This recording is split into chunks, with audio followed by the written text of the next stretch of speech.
Hey everyone, it's Father Sod from Seven Sorrows. Wait, we're not at Seven Sorrows. Looks like we're in the middle of a warehouse zone. Actually, this is where Seven Sorrows could have been. This is Jednoda, which used to be an orphanage and a picnic grounds where our parish used to celebrate their parish festival. But now it's a warehouse, as you can see, with a beautiful memorial dedicated to Jednoda as well. Our parish could have been here. What we'd like to do over the next few minutes is just show you why our church is where it is and why it looks the way it looks, and through the dedicated hard work of so many people who made that happen. We have special people who were there, who worked on the church to help tell this story. And so please keep following with us and keep watching with us as we tell this beautiful story of our wonderful parish. Seven Sorrows has existed in Middletown since 1850, when it was established as a mission of St. Peter's Parish in Elizabethtown. After masses in Catholic homes, land was purchased on Ann and Wilson Streets in Middletown for the first permanent church. St. John Newman laid the cornerstone of the original church on September 20th, 1857. Of course, our parish has changed a lot through the last 170 plus years. The Ann Street Church stood for over 100 years and was beautiful, but its seating was limited to only 150 parishioners. As Middletown and the parish grew, the need for an additional and larger worship space became evident. Longtime parishioner Audra Henderson was a key member of the building committee. Audra said the community was surprised when the Ann Street Church was torn down. And we were shocked when it was torn down. We really were shocked. But the priest who was here at that time did it, and I don't think he asked anybody about it. I think it was just down. Land was purchased on Race and Conewago Streets for a new school, with a gymnasium that provided a larger worship space that was affectionately called St. Mary's Chapel. The gym church was dedicated on December 9, 1951, and an estimated 12,000 masses and countless baptisms and weddings took place in the growing parish. Audra and her husband were one of the first couples to be married in the gym church. We were married in the gym. We kid about it, but we were the first all-Catholic wedding that was in the gym, because back then you couldn't go on the altar if you were not both Catholic. Longtime parishioner Augie Spadone was another member of the building committee. Back in the 50s, they decided to build a school and put a gymnasium in. And a lot of churches at the time was moving into the gymnasium until they could afford to build a church adjacent to the school. St. Catherine's did that. If you look at their gym, very similar. And it worked for years. I remember when I became a member of the parish, it was crowded, and a lot of things that happened in that church there reflected how we built this new church. Far as space, there was no lobby there to greet people or converse after Mass. We had no choir loft. They sang behind us. The organ played behind the altar, the screen back there, and a backdrop. No place to gather afterwards. When this church was designed, Monsignor wanted a lobby to gather in. We put the portico out there so you have protection from the rain and snow, and the handicap would go getting in and out of the car a lot easier. By the early 1980s, even the Bishop of Harrisburg recognized the need for more room on Race Street. We were at a confirmation back in 40 years this year, 1982. Bishop Joseph Daly was confirming our class, and he turned to Monsignor and says, "George, you need to build a church here." The committee considered 4 locations for the new Seven Sorrows Church. One was possibly at Jednoda. Jednoda had a lot of grounds up there.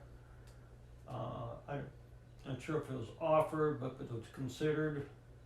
There was a big piece of ground right across from the high school, which is still empty, that they considered it was on for sale. The giant shopping center parking lot and area, the shopping center at the time was pretty well depleted and run down, and Dick Fay went to New York to interview those people to see if they consider selling that piece of property. The main reasons we wanted to stay in town, and the parishioners wanted to stay in town instead of going out of town. We went up to Genoda and thought we would possibly have it there. But then we got to thinking that we'd have to build another school and everything. And I really wanted it here, but we didn't seem like we had the ground, but they made ground for us. Sure. So what about here on Ray Street made you want to have the church here? Well, the school was already here. Once the committee chose the location, they visited various parishes in the diocese for design ideas for the new church.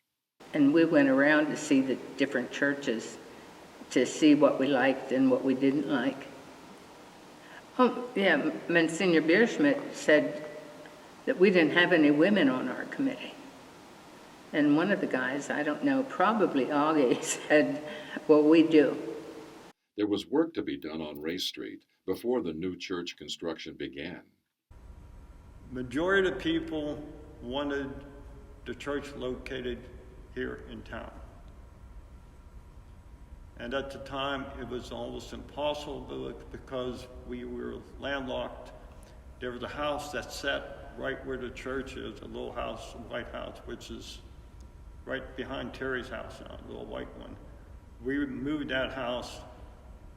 That opened this lot here, and then architects start designing the church to fit on this property. The current parish church draws its inspiration from a famous landmark in Rome.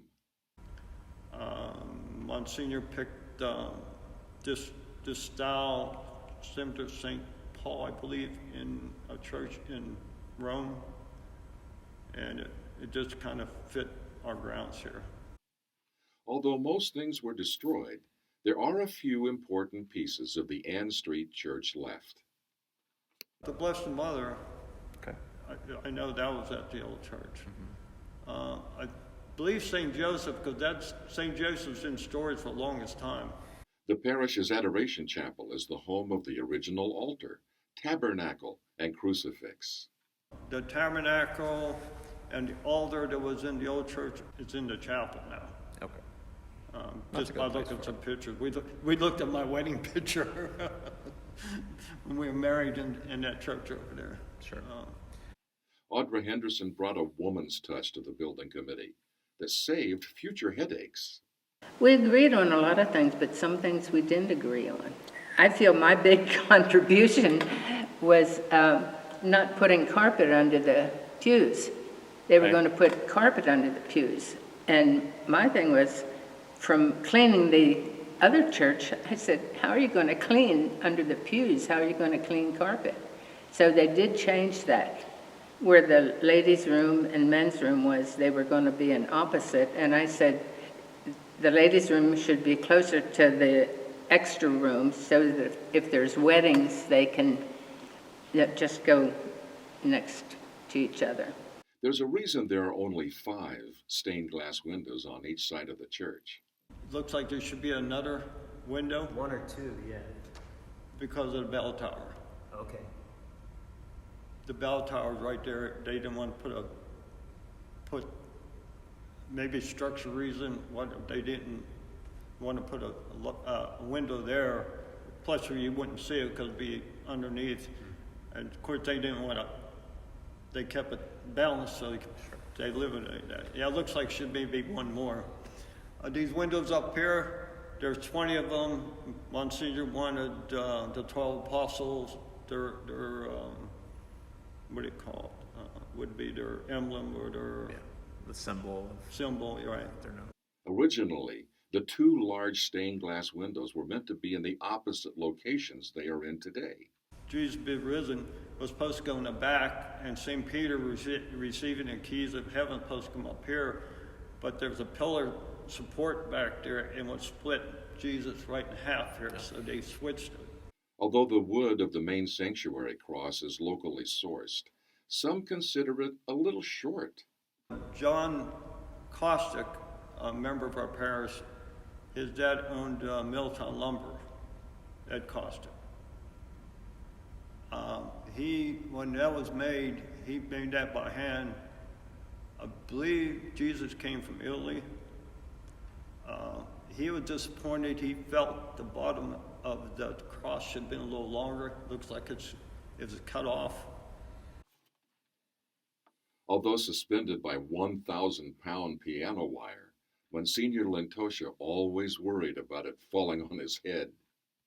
When they went to raise the cross, the crucifix up, the idea was supposed to stand perpendicular, and they're going to put supports back there or something to support it. And once they hung it and it kind of tilted, looked like Jesus looking down, as they chose not to touch it. And there is piano wire holding that cross up there.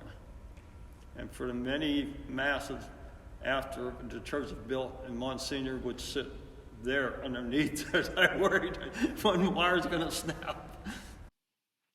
On October 18, 1986, Bishop William Keeler dedicated Seven Sorrows, while Monsignor Lentosha and over 700 people looked on.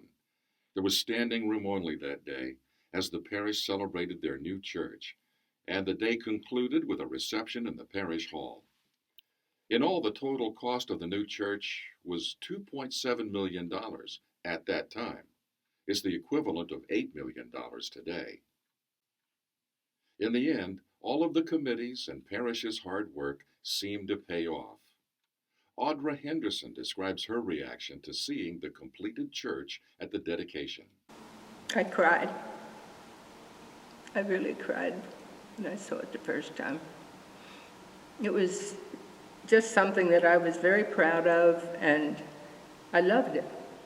The window up there, that's not to the outside, and they have to have the lights in the back of it.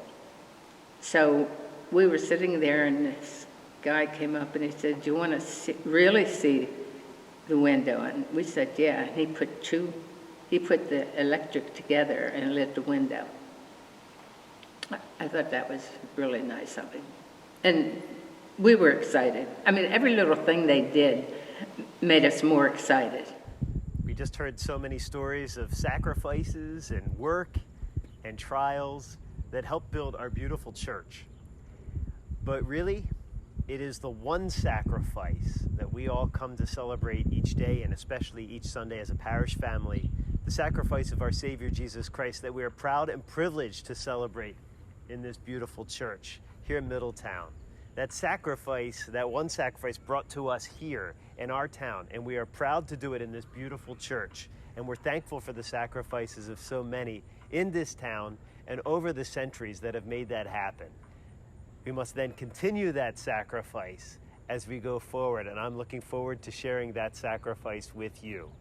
God bless you, and thank you for all the work that you have put together to build this beautiful parish and to sustain it into the future. God bless you.